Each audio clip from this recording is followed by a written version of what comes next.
What if I told you that deep within the dense forests of Kerala, there's a sacred space where modern architecture is entirely forbidden by a divine decree?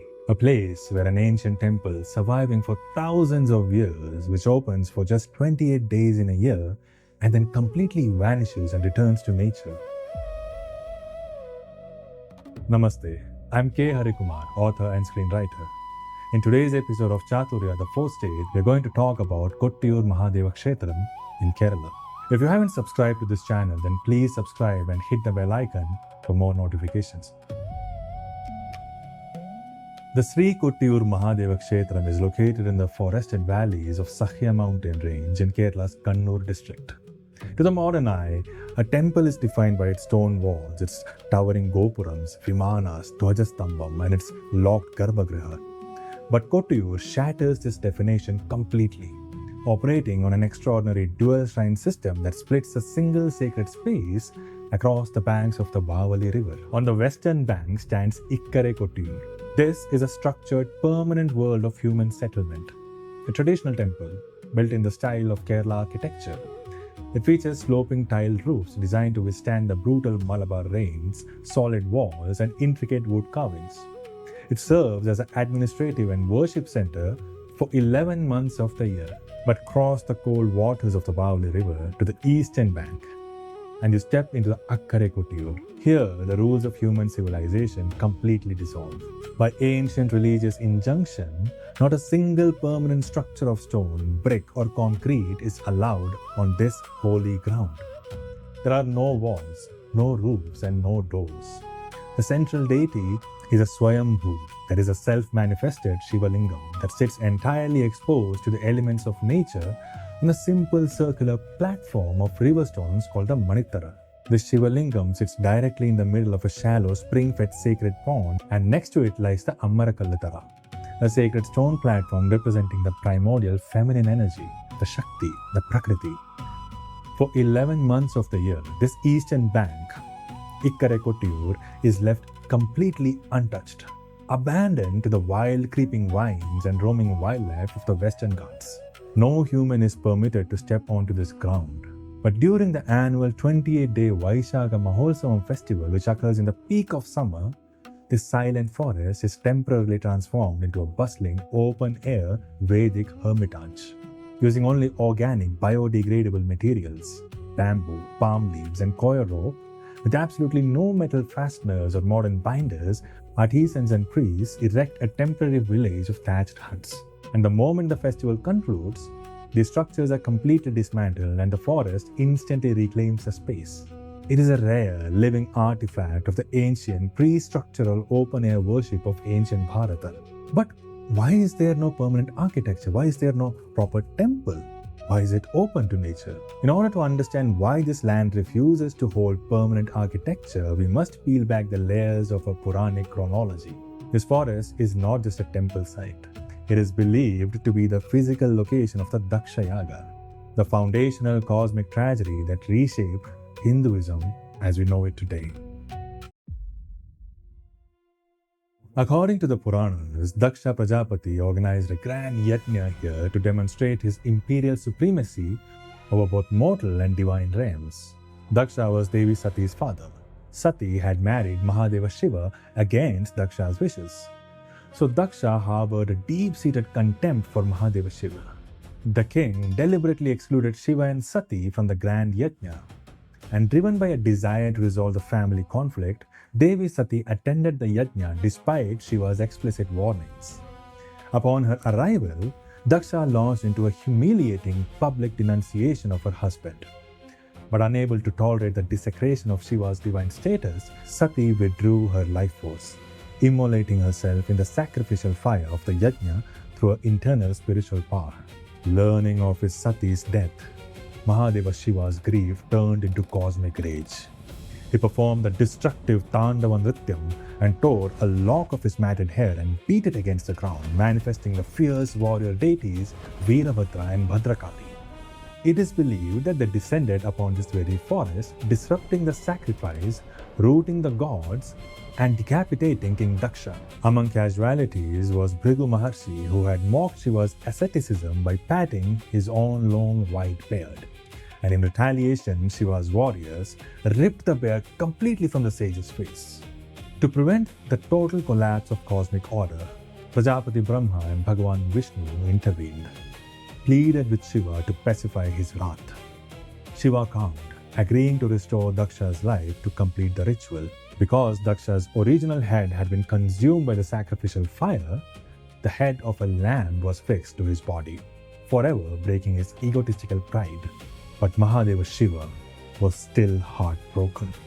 In order to comfort the grieving Mahadeva, Bhagavan Vishnu physically embraced him, a gesture known as Alinganam, marking the beginning of Shiva's transition from destructive fury back to deep meditation. Now, the name Kottiyoor itself comes from Kudiyur.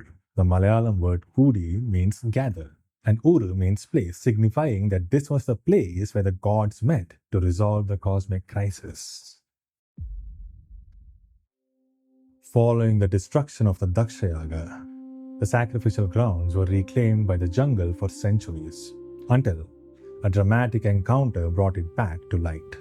The physical rediscovery of the site is credited to the Kurichas, an indigenous hill tribe of the Western Ghats. While hunting in the dense forest, an archer from this tribe paused to sharpen his arrow on a stone protruding from the earth. Upon friction with the arrow, the stone miraculously began to ooze blood. The tribal hunters were alarmed, so they went and reported the incident to the nearby manor house of the Padingetta Nambudri, a Brahmin family renowned for their mastery of Tantric Vidhi.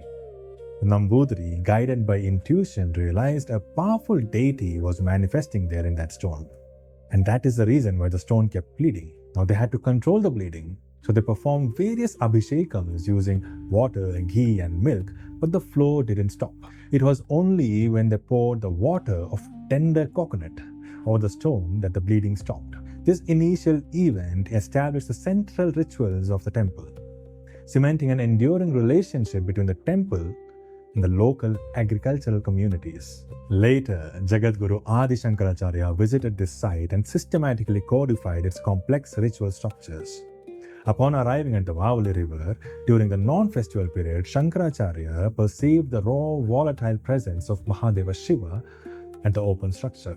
Refusing to pollute the sacred ground of the Yaga with his feet, Shankaracharya offered his prayers from the western bank and departed, establishing the ironclad rule that no human may cross the river outside of the specific 28-day festival window of the Vysakha Mahotsavam.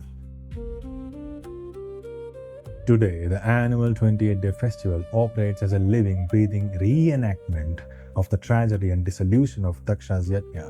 The entire social fabric of the region is integrated into this Puranic event. The festival begins with a ritual where the priests cross the river to prepare the open site. Soon after, the sacred sword, believed to have decapitated Daksha, is brought in a running procession to the temple, and then the Naiyatam ceremony begins, where the Shiva Lingam receives a massive abhishekam of ghee to cool his rising anger. Thousands of tender coconuts carried on the shoulders of the barefoot pilgrims walking across the region are presented as offerings for the Ilaniratam. During the Rohini Aradhana, the senior Kurumattur Brahmin assumes the spiritual persona of Bhagavan Vishnu and physically embraces the Shiva Lingam, reenacting the ancient pacification of Mahadeva from the Puranic tale. And later at night, in total silence, the ritual performer paints his face and dons the attire of the Kirata Murti, which is Shiva in the guise of a forest hunter. Followed by a tribal convoy, they march to the royal quarters of the temple and violently disrupt and overturn everything in sight. A ritualized transgression symbolizing the chaotic destruction of Daksha's proud structured court and the Yagam by Shiva's wild forces. Even the material culture of Kottiyoor is deeply integrated with the unique biodiversity of the Western Ghats. The primary artifact that every single pilgrim takes home is the Odapur. This is handcrafted by local artisans during the festival. The Odapur is made from the stalks of the native Oda bamboo reed. Through a process of physical beating and combing, the green outer layer is stripped away, leaving behind long, white, silky fibers that closely resemble a white human beard. And this unique object serves as a direct material reminder of sage Bhrigu's stone beard, remember from the Puranic tale. This is a permanent physical symbol of the heavy cost of spiritual pride and ego. Kottiyoor remains one of the most culturally complete and ecologically intact sacred spaces in South Asia.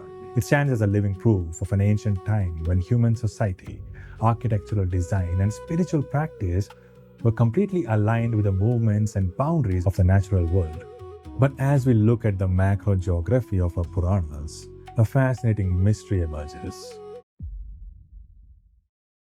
A lot of you must have heard that the Daksha Yaga happened in Uttarakhand or in Himachal Pradesh or in some other part of the country.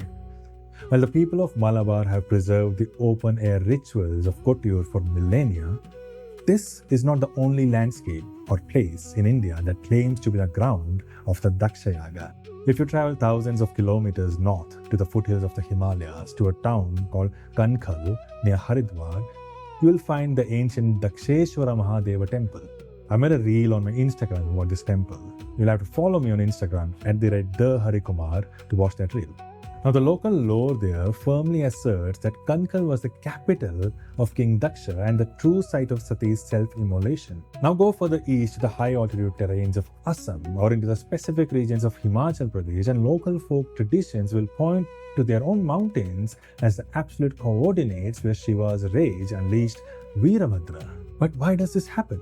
This beautifully illustrates the vast, decentralized nature of our folklore, where a singular cosmic event is mirrored across different geographies, allowing every corner of the subcontinent to connect with the divine. If you like this video, then comment Shiva Shiva below, and also, which side do you believe is the original ground of Daksha's Yaga? And do you know of any other hidden places across India that claim this legendary story? Let's get the discussion started in the comments below. If you want to dive deeper and explore more stories from our Puranas and folklore, then make sure to subscribe to Chaturya and hit that bell icon. So I'll see you in the next episode where I'll explore another interesting concept about Mahadeva Shiva. Until then, may Mahadeva Shiva be with you.